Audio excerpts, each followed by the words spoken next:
lechos vasculares y en otros órganos. También se asocia pues a mayor riesgo de complicaciones. Los diabéticos también tienen mayor riesgo de infecciones severas, asociado también a citoquinas aumentadas. Recordemos que en los individuos con diabetes existe una hiperactividad del sistema renina-angiotensina-aldosterona.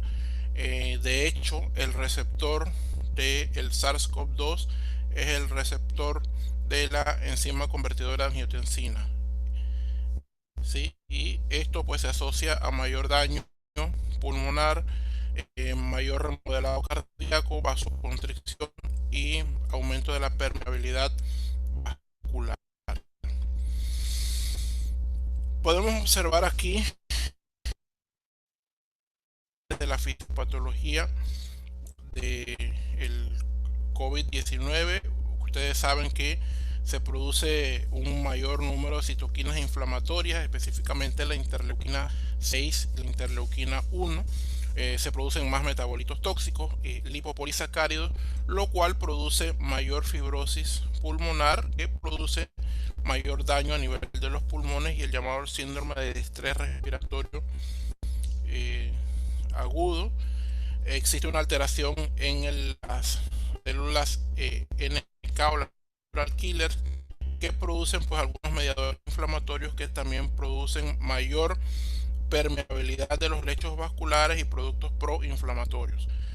Como he mencionado ya anteriormente, algunas citoquinas inflamatorias como la interleuquina 6 y algunas especies reactivas de oxígeno se producen en mayor cantidad en pacientes diabéticos.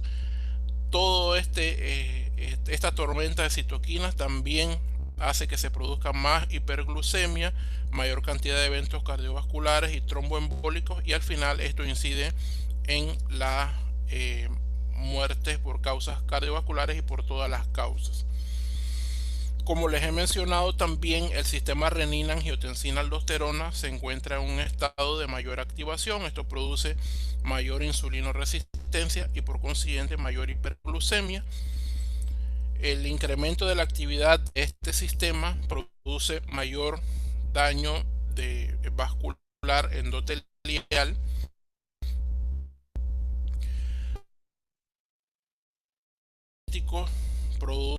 pueden tener más hiperfibrinogenemia, mayor aumento del dímero D, que es un indicador de que se está produciendo un efecto procoagulante. Esto incrementa la viscosidad sanguínea y se asocia a mayor cantidad de eventos tromboembólicos. Hemos visto que en los pacientes con COVID pueden ser hasta del 46% si no se da una anticoagulación adecuada.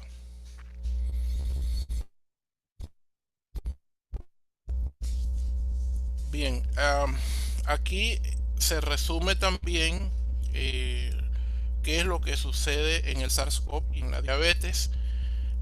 Se puede observar que hay un aumento de la tasa metabólica. Esto produce mayor hipoxia tisular, mayor intensidad del daño al pulmón, y esto produce mayor distrés respiratorio agudo. La disregulación del metabolismo de la glucosa hace que se produzca glucotoxicidad, mayor daño endotelial, mayor estrés oxidativo, mayor producción de citoquinas, y como hemos visto pues se traduce en un aumento de del riesgo de eventos tromboembólicos y el daño a órganos vitales. Todo esto produce mayor severidad de el COVID-19 y más una progresión más rápida a falla respiratoria. Todo en conjunto se traduce en un aumento de la mortalidad. Esta imagen la pueden tener en la revista Nature, de la cual lo obtuve pues recientemente, hace unos 3 días.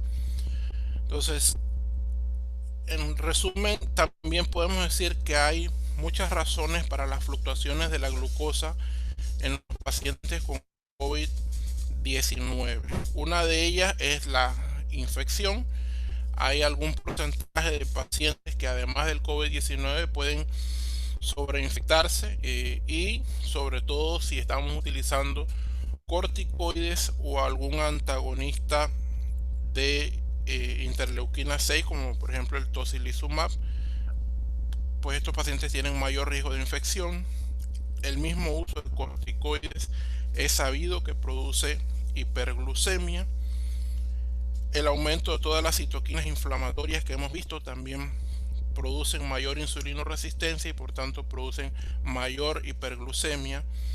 La misma ansiedad, el miedo y la tensión de estar en el hospital produce mayor hiperglucemia, y estos pacientes pues a veces por la misma enfermedad interrumpen el uso de sus fármacos o pueden tener alteraciones en la dieta que hacen que sus niveles de glucosa se alteren. Durante la pandemia nos hemos enfrentado a varios desafíos en el manejo de la diabetes. Uno de ellos es la cuarentena, que limita o limitó la movilización de los pacientes hacia los centros de atención. También lo hemos vivido aquí, como en muchas partes del mundo, una escasez de recursos, escasez de fármacos, porque prácticamente toda la atención se ha desviado hacia el COVID-19. El pánico también, el pánico a infectarse hace que muchos pacientes no salgan de sus hogares, muchos no acuden tampoco al médico, y bueno, al final todo se incide en un mal control de la diabetes. Y se lo puedo decir por experiencia propia que cuando nosotros reiniciamos nuestra consulta, podemos observar que un gran porcentaje de los pacientes que acudían a la atención eran porque su diabetes estaba en un proceso de descontrol, porque habían estado 8 o 9 meses sin tratamiento o sin una supervisión de su enfermedad. Bien, estos son varios escenarios clínicos que se dan durante el manejo de la diabetes durante la pandemia. Nos vamos a encontrar con pacientes estresados, ansiosos, deprimidos. No he hecho un estudio propiamente dicho, pero sí puedo decir que aproximadamente 1 de cada 3 pacientes que acuden a la consulta van a tener problemas de ansiedad y problemas también de depresión. La ansiedad se da por muchísimas razones. Creo que las razones socioeconómicas son una de las más importantes. Hay muchos pacientes que tienen problemas de sostenibilidad económica, han perdido sus trabajos, han perdido sus fuentes de trabajo o no tienen cómo mantenerse, entonces tienen que decidir a veces entre recibir sus medicamentos, comprar sus medicamentos o comer. Eso crea también mucha ansiedad. Hay problemas de sueño. Un gran porcentaje de pacientes padecen de insomnio o hipersomnia, también cambios en sus ciclos circadianos. La falta de ejercicio también, porque muchas veces los pacientes no pueden salir. Tal vez si es un paciente que tenga recursos económicos, con estos recursos económicos podría costearse, por ejemplo, una estática o una entrenadora, pero hay pacientes que no tienen los recursos para hacer ejercicio en casa.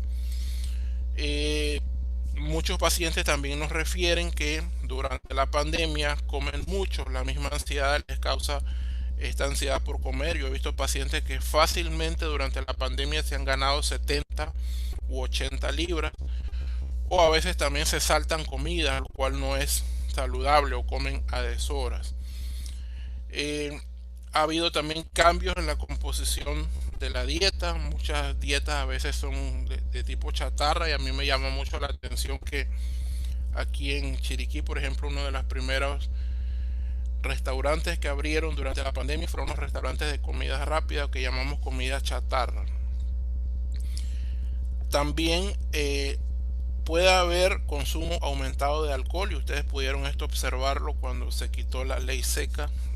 No sé qué pensaba la gente, pero se compraban cantidades ingentes de alcohol para consumir o para mantenerse consumiendo durante los momentos en los cuales estaban encerrados. Ha habido cambios en los regímenes de los medicamentos o en la adherencia de los mismos, y como ya hemos visto, pues interrupciones de la atención, o también las visitas retardadas a los cuartos de urgencia. Eh, Cuando pasaron aproximadamente 2 o 3 meses después de la pandemia, nosotros pudimos vivir esto. Los pacientes llegaban con complicaciones muy severas de su enfermedad, y ahorita lo que estamos viendo mucho son cetoacidosis diabética, estados hiperosmolares o pies diabéticos ya en estados muy avanzados, porque los pacientes no no acudían de una forma temprana a atender su patología. Bien, en cuanto al control glucémico de estos pacientes con COVID-19, vamos a ver así en términos generales 3 escenarios. Puede que tengamos un paciente con diabetes tipo 1. Aquí lo que se puede hacer es utilizar bombas de insulina. Aquí, le voy a ser franco, aquí en Chiriquí creo que solo hay como 5 o 6 pacientes que tienen bombas de insulina. O utilizar el régimen de una insulina basal más un bolo antes de las comidas. Se recomienda la utilización de análogos de la insulina, por ejemplo la insulina glargina, que a veces no la tenemos muy disponible en nuestras instalaciones, pero procurar usarla. Sí existe a nivel del Ministerio de Salud. Hay que tratar de individualizar el tratamiento de los pacientes. En el caso de los pacientes con diabetes tipo 2, si tienen una enfermedad leve o una enfermedad moderada con un leve incremento de la glucosa, se puede continuar con los antidiabéticos orales que estaba utilizando antes de que le diera la enfermedad. Para pacientes que tengan fiebre o infección, el tratamiento con insulina es la primera elección, y en aquellos pacientes críticos se recomienda el tratamiento con insulina intravenosa. Los pacientes con COVID, hay un estudio que demostró que se mejoraba, disminuía, perdón, la mortalidad si le aplicábamos corticoides, específicamente la dexametasona intravenosa oral. Sin embargo, este fármaco en un paciente diabético tiende a incrementar la glucosa, y es importante entonces que se haga un monitoreo de la glucosa después del almuerzo y antes de dormir, que son los momentos de mayor incremento de la glucosa inducida por corticoides. A nivel hospitalario, lo que nosotros hacemos, que muchas veces estos pacientes les ponemos un esquema de insulina para tratar de mantener un mejor control de su glucemia. ¿Sí? Entonces, si es un paciente leve, orales y regímenes se pueden mantener tal y como estaban antes. Hay que estar monitorizando la glucemia, porque conforme la enfermedad progresa, que esto puede ocurrir muy rápido, empeora también el control glucémico. Entonces a veces es necesario pasar de un antidiabético oral a un régimen con insulina. En el caso de la enfermedad moderada, usted puede mantener el régimen original si el estado mental, el apetito y la glucosa están en un rango normal. En pacientes que tengan síntomas obvios que no le permiten comer, por ejemplo que tengan dificultad para respirar, que usted lo tenga con una máscara no invasiva, pues ahí hay que cambiar su antidiabético oral a un régimen con insulina. Aquellos que estén utilizando premezclas, se puede cambiar a un régimen de basal bolo, que puede hacer NPH más rápida, o una glargina más rápida, o otra insulina ultra rápida. En los pacientes severos y críticos,